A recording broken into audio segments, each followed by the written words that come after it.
입니다. 이번 시간에는요, 용적률에 대해서 알아볼 겁니다. 제가 지금 이제 건축법적 용어를 말씀드리고 있는데, 도로에 대해서 했었고, 그 다음에 일조권 사선 제한에 대해서 말씀드렸고, 그 다음에 건폐율을 말씀드렸어요. 자, 이번 시간은 이제 용적률입니다. 이 용적률은 건폐율과 항상 이제 짝을 이루고 있죠. 그래서 요 네 가지 개념만 여러분들이 확실히 알게 되면 내 땅에 어느 정도의 건물을 지어줄 수가 있는지, 사업성이 있는지 없는지를 알 수가 있습니다. 자, 용적률 오늘 내용은 조금 어려우니까요. 제가 가능한 쉽게 말씀드리겠습니다. 한번 따라와 보세요. 자, 우리가 왜 용적률을 알아야 될까요? 자, 토지 가치는요, 만약에 내가 토지가 있는데 근데 건물을 못 짓는 맹지라고 하면 그게 아무리 좋은 땅이라 할지라도 가치가 없겠죠. 그래서 토지 가치는 건물을 얼마나 크게 그리고 높게 지을 수 있냐에 따라서 결정이 됩니다. 특히 서울 지역은 특히 더 그래요. 예를 들어서 이제 서울 같은 데는 뭐 주거지의 땅의 가격이 뭐 3천만 원, 4천만 원, 5천만 원 하는데, 지방 같은 데는 뭐 300만 원, 400만 원, 거의 10분의 안 되는 지역도 있잖아요. 그렇기 때문에 서울에서 건물을 지을 때는 특히 땅이 중요해요. 왜냐하면 건축비보다 땅값이 대체로 더 많이 들어가기 때문에 그렇습니다. 그래서 여러분들이 서울에서 건축을 할 때는 특히 이 용적률, 건폐율, 도로, 또 일조권 사선 제한의 개념을 알고 내 땅에 얼마큼의 건축물을 지을 수 있는지를 꼭 확인하셔야 됩니다. 자, 그래서 이 용적률이 크다는 것은 건물의 규모가 높아지고 또 크다는 것을 때문에 대체로 이제 수익률이 좋아진다고 볼 수가 있습니다. 자, 이렇게 용적률의 이해를 하면, 용적률 이해하게 되면 땅의 가치, 즉 개발의 가치를 알 수가 있어요. 우리가 지금 지어놓은 걸 산 게 아니라 오래된 단독이나 다가구를 사서 그걸 철거해서 내 건물을 지을 거잖아요. 이때 이 개발의 가치를 알 수 없으면 오히려 손해를 볼 수도 있다는 겁니다. 그래서 이 신축 시의 용적률의 개념을 확실히 이제 알게 되면 여러분들이 충분한 수익을 만들어낼 수가 있어요. 다시 한번 말씀드리지만 도로, 일조권 사선 제한, 건폐율, 용적률 요 네 가지만 확실히 알게 되면 여러분들이 신축 시 이 개발의 가치를 알 수가 있어서 성공적으로 내가 원하는 수익률을 만들어낼 수가 있습니다. 자, 용적률이 뭘까요? 이렇습니다. 개념은 대지 면적, 여러분들이 갖고 있는 땅이 있잖아요. 그것에 대한 건축물의 뭐죠? 연면적. 연면적이 뭐라 했죠? 각 층의 바닥 면적을 합을 연면적이라고 해요. 1층 50평이고 2층도 50평, 3층도 50평. 그러면 연면적이 어떻게 되죠? 네, 150평이죠. 그래서 각 층의 바닥 면적의 합이 연면적입니다. 자, 그러면 이렇게 계산이 돼요. 용적률은 연면적. 저 여기 말씀드린 건축물의 연면적을 대지 면적으로 나눈 것이 용적률이에요. 만약에 연면적이 200평이에요. 그리고 대지 면적이 100평이에요. 그러면 용적률이 어떻게 되죠? 네, 200%가 되는 겁니다. 네, 이해되셨죠? 그래서 용적률은 내 건물, 지어질 건물의 연면적을 대지 면적으로 나누게 되면 그것이 이제 용적률이죠. 결국 우리가 알고 싶은 것은 내 땅은 있으면, 내가 갖고 있는 땅이나 아니면 내가 매입할 땅을 갖고 있으면 여기에 연면적이 얼마나 나오는지를 여러분 궁금하시잖아요. 그것은 이제 용적률만 알면 돼요. 용적률은 그 지자체 도시계획 조례를 통해서 확인할 수 있기 때문에 내가 만약에 대지가 100평이고 용적률이 200%라고 하면 연면적은 200평까지 지을 수가 있는 거죠. 네, 이해되시죠? 이렇게 이 연면적은 각 층 이제 바닥 면적이 합인데, 이때 이 연면적에서 주의해야 될 게 뭐냐면 지하하고 주차장은 연면적에 포함이 되지 않습니다. 한번 볼까요? 자, 이거 연면적이 몇 제곱미터죠? 1층, 2층, 3층 있어요. 50제곱미터, 50제곱미터, 50제곱미터. 그러면 연면적은 요 세 개의 합이니까 150제곱미터가 됩니다. 자, 이쪽으로 한번 와서 볼게요. 여기 지금 땅이에요. 지하층이 있습니다. 우리가 그냥 일반적으로 연면적이라고 할 때는 만약에 여기도 50평이고 각 층이 50평이라고 한번 해볼게요. 50평, 50평. 그럼 연면적은 각 층의 바닥 면적의 합이니까 250평이 되죠. 그런데 우리가 용적률상 연면적을 계산할 때는요, 지하층이 포함이 되지 않습니다. 그래서 용적률상 연면적을 할 때는 이 지하층을 빼야 되기 때문에 여기 말한 이 250평이 아니라 이때는 이제 200평이 되는 겁니다. 그래서 우리가 일반적으로 용적률상 연면적을 많이 얘기하기 때문에 이쪽으로 이제 이해를 하시면 돼요. 네, 이걸 다시 한번 예를 들어 보겠습니다. 그냥 연면적이 있고요. 그리고 용적률상의 연면적이 있어요. 근데 우리가 용적률상 연면적을 계산할 때는 두 가지가 빠진다고 말씀드렸어요. 뭐였죠? 건물에서 보시면 지하층이 빠져요. 그리고 주차장도 빠집니다. 물론 이제 주차장이 이게 3층에 들어가는 경우는 없지만 이제 예를 들어 본 겁니다. 자, 그러면 이 건물의 그냥 우리가 연면적은 어떻게 되죠? 여기 보면 지상으로 4개 층이고 그 다음에 지하 한 개 층이 있어요. 5, 25. 그죠? 250 제곱미터가 연면적이 되고, 용적률상 연면적은 요 지하층하고 주차장이 빠지기 때문에 여기 남은 1층, 2층, 4층 부분만 해당이 되죠. 그러면 용적률상 연면적은 150 제곱미터가 되는 겁니다. 네, 이해되셨죠? 그래서 여러분들이 이제 건축물 대장을 보면 이렇게 볼 수가 있어요. 내 대지 면적이 나와져 있고요. 대지 면적이 나오고 거기 이제 건축 면적이 나오죠. 건축 바닥 면적. 그러면 그에 의한 건폐율이 여기 나와져 있어요. 대지 면적, 건축 면적, 건폐율 이렇게 나오고 있죠. 오른쪽에 보면 연면적이 나와요. 각 층의 바닥 면적이 합. 그런데 연면적이라는 게 두 가지가 있다 그랬어요. 그냥 연면적, 또 용적률, 산정용 연면적. 그래서 그거에서 용적률이 계산이 됩니다. 이렇게 건축물 대장을 보면 건폐율, 또 용적률, 그에 따른 실제 면적을 확인할 수가 있어요. 이거 꼭 한번 떼서 확인해 보시기 바랍니다. 자, 한번 연습을 해볼게요. 자, 지금 여기 100평짜리 땅이 있어요. 지하 1층이고 1층은 주차장이고 위로 하나, 둘, 셋, 4개. 그래서 총 5층짜리 건물이 있다고 한번 계산해 볼게요. 자, 이때 용적률이 어떻게 계산이 될까요? 한번 해볼까요? 자, 일단은 우리가 용적률상 연면적이기 때문에 두 가지가 빠지죠. 뭐가 빠지죠? 지하층이 빠지고 여기 주차장이니까 주차장이 계산이 안 됩니다. 그러면 여기 4개 층, 그죠? 하나, 둘, 셋, 넷. 요 2, 3, 4, 5층. 의 연면적이 어떻게 되죠? 용적률상 연면적이 50평씩 4개 층이니까 네, 200평이 됩니다. 요거 이해되셨죠? 우리가 지금 하는 것은 용적률상 연면적을 따지는 거기 때문에 지하층하고 주차장은 이제 포함이 안 돼요. 그러면 50평씩 4개 층이니까 우리가 용적률상 연면적을 계산할 때는 그 연면적은 200평이 되죠. 자, 그 다음에 이걸 뭐로 나눈다 그랬죠? 연면적을 대지 면적으로 나누면 용적률이 나와요. 자, 여기 대지 면적이 몇 평이죠?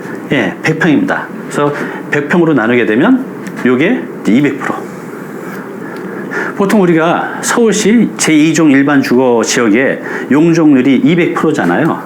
여러분이 알고 있는 빌라, 다세대 주택이 대체로 2종 일반 주거 지역에 많이 지어집니다.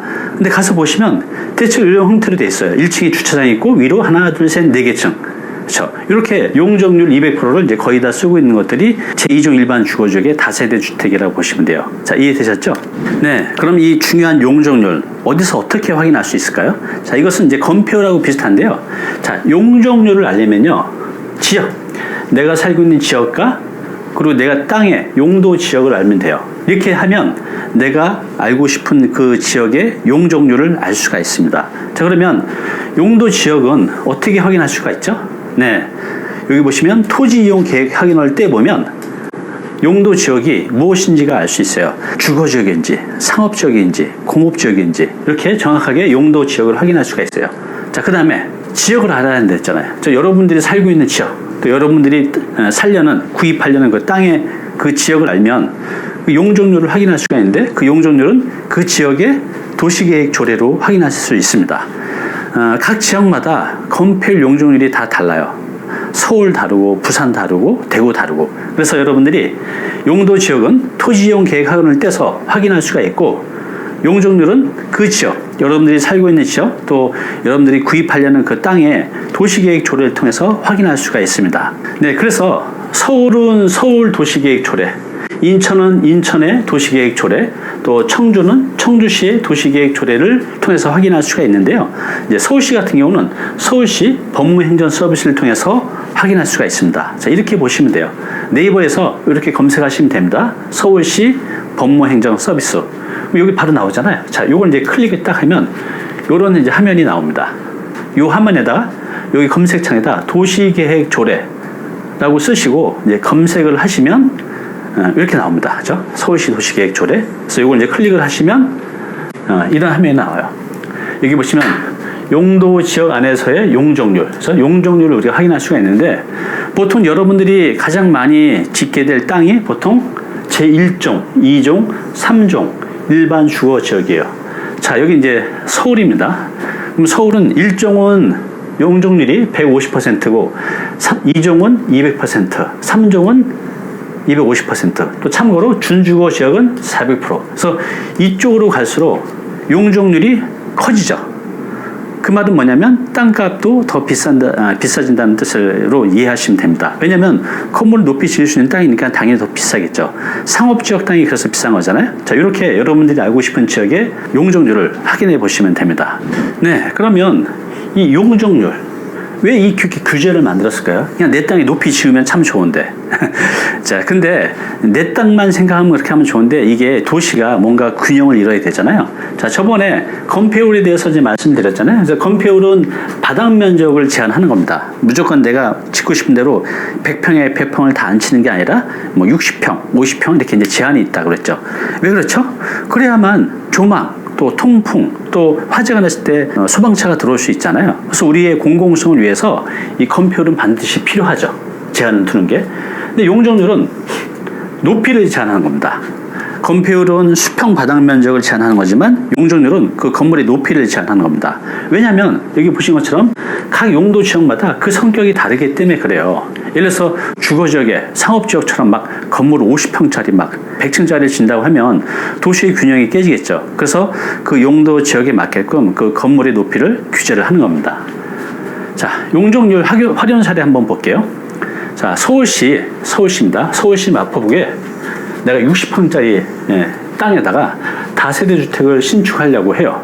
자, 토지이용 계획 확인해 보니까 여기는 제2종 일반 주거 지역입니다.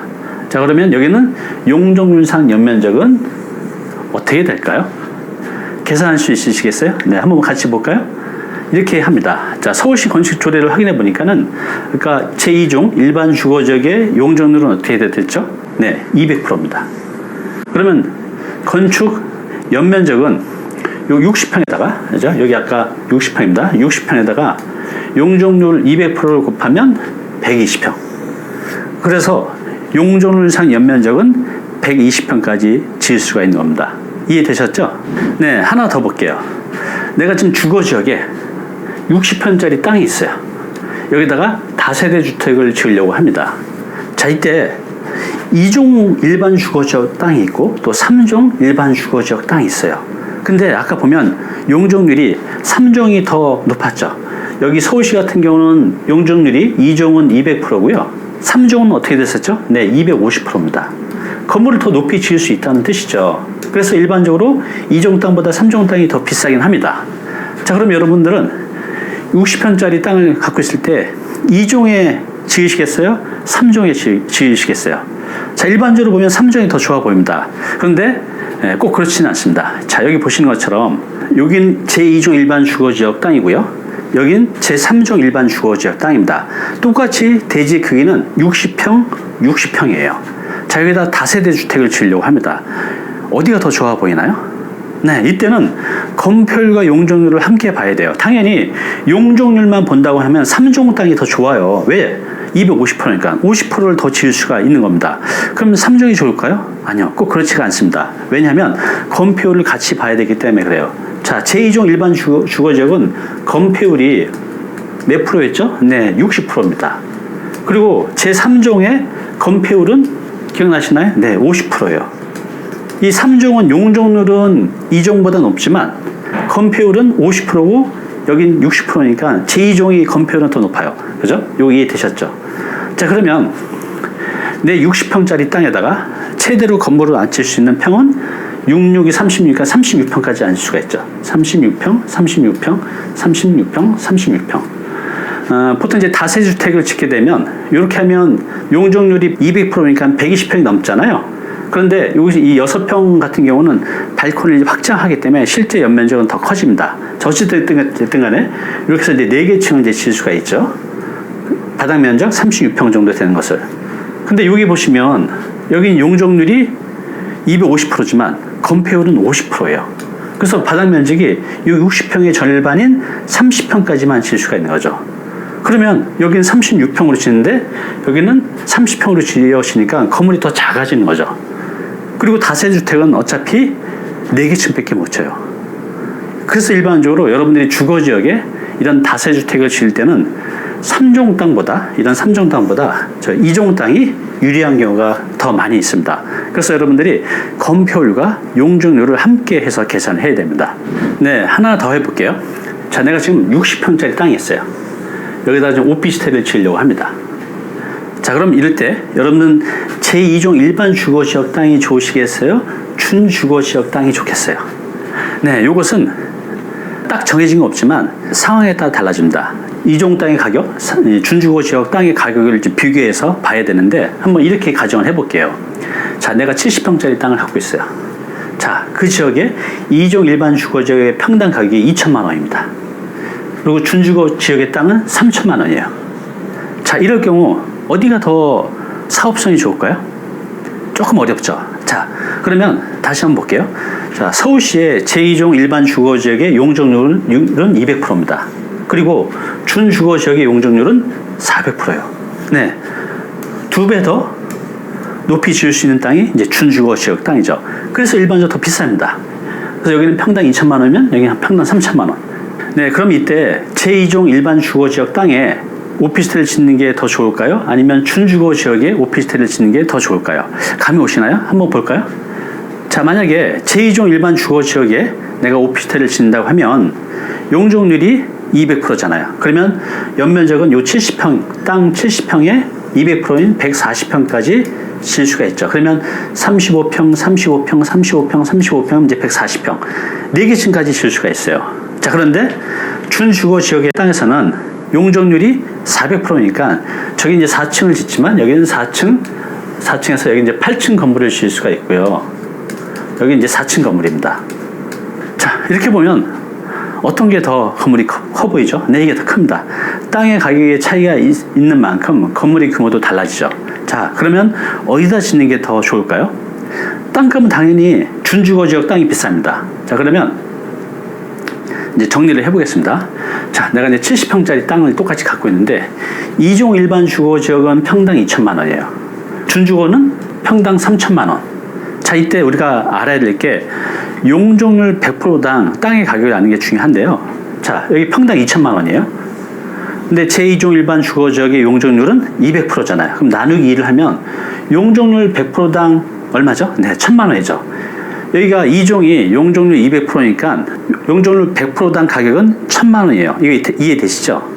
그런데 이쪽은 용적률이 400%죠. 그러면 평당 가격은 여기가 1천만 원 더 비싸요. 3천만 원. 그러면 이 3천만 원을 용적률 400% 나누면 용적률 100%당 가격은 750만 원.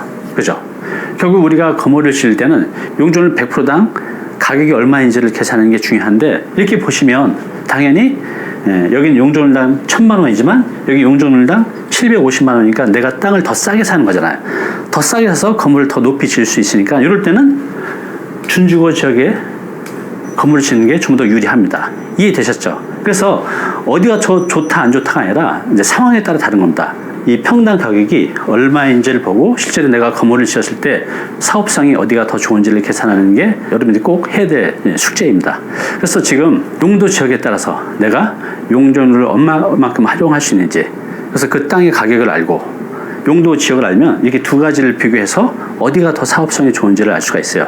근데 대체로 이쪽이 더 좋긴 합니다. 왜냐하면 비율이 여기 이제 평당 가격이 2천만 원이면 여긴 준주거는 4천이어야 되잖아요. 용적률이 2배 더 높으니까.